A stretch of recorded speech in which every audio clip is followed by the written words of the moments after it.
you just upload projections, right? If you just upload projections, and I don't know, 1, 2 uniques, doesn't matter. You put your minimum salary, if you put minimum salary or not. And you just let it ride, right? No randomness. No randomness. You just let it ride. Get the highest projected lineup. By the time you go down to your 150th, depending on how big the slate is, yesterday was 12 games, you can have a pretty small range when it comes to projections of a lineup, right? For example, let's say your highest lineup is at 300 projected points. Your 150th could be like 297, 296, 295. And you get there really because you have a really tight core, i.e. Jeff Teague, 100%. Freaking garbage. I knew he was going to be garbage anyways, and I still played that mother. Christian Wood, like 90%, 95%. Lou Williams, like 85%. And so on and so forth. And on 12 games, that is the very best lineup. You're right. But I don't want to make all my 150 like that, right? Because my projections aren't perfect. Nobody's projections are perfect. I can't imagine those are going to be the only... They're the very best guys, point per dollar, right? But there's still some very good players, point per dollar, in the pool. So how am I going to put 100? And listen, for all of you that like having really, really, really tight cores and YOLO, I understand your style of play. But on a 12 gamer, there must be other guys, right? That not only can get you to the same or similar projection for a lineup and are different, right? So yesterday, tried 2 different things. Tried normal way of making lineups, 1, 2 uniques, minimum salary. I use minimum salary. Projections, let it ride. And I tried a minimum projection for a lineup, right? 1, 2 uniques, doesn't matter. But with randomness. That way I don't have the tightest core. I have a more spread out core, or a more spread out pool, more spread out exposures.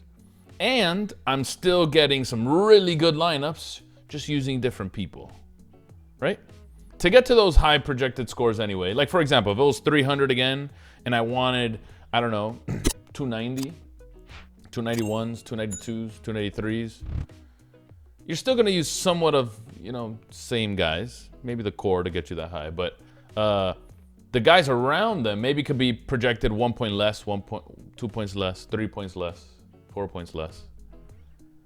It's not a bad lineup because that guy could very well outscore, or those 2 guys can very well outscore the other 2 guys that you'd have initially, right? So I'm kind of playing around with this, and of course, I got a little bit better scores doing that way, right?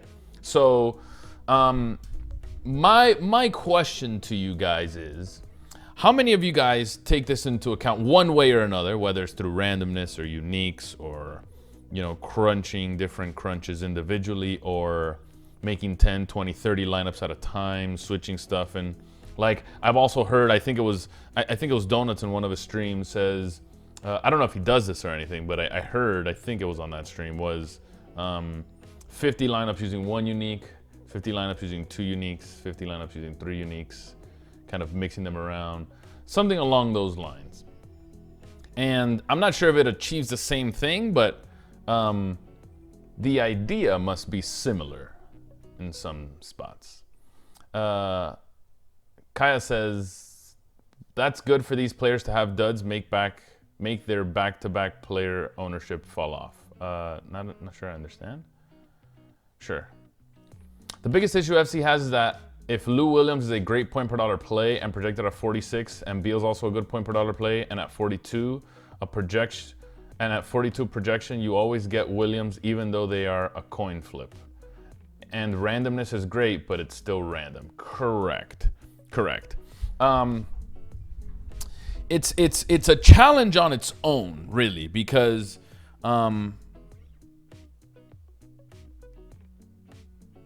it's a challenge altogether because I feel, and that's a perfect example because Beal went ham yesterday, right? And by the way, Beal and Williams you can't say because they weren't the same price, I don't think, right? Beal was actually no, they were the same price. They were the same price. 7-2 and 7-3. Same thing, right? So for me it's I'd love for that switch to happen more often, right? But how do you really? How do you really? And I think when you are trying to figure out because like if I were to make something, and I always go back to this idea. Anytime you guys are in FC and kind of just wondering why things don't happen, it's a lot of manual work. Like for example, disregard. Actually, you don't have to disregard here. Like for example, if I were to say Lou Williams projected at 44, 7-3. And Bradley Beal, we'll stick with that example. 72 and projected at 40. That's very, very close. Very, very close. But Bradley Beal should not be at 12%, right? I had him yesterday. And Lou Williams should not be at 76, right? Needs to be something we should do here, right? Needs to be something we should do. And I think when you make this by hand, and this is the exercise I always do, right? If I were to make lineups by hand, and I see this, I'm naturally going to want to, I don't know, maybe split the ownership. Or maybe if I do have Lou Williams more, because he is projected more, I won't have him by, I don't know, 64% more than the other guy. You know what I mean? So it's a challenge on its own, and I'm trying to find a better way of making this happen without sacrificing or doing something that's suboptimal. And I think when you do that, look, obviously your projection will go from 307, 2 less or 3 less will be 304. And yada, yada, yada, all the way down. And when you make little switches like that in between players, then you start to see some of these things, right?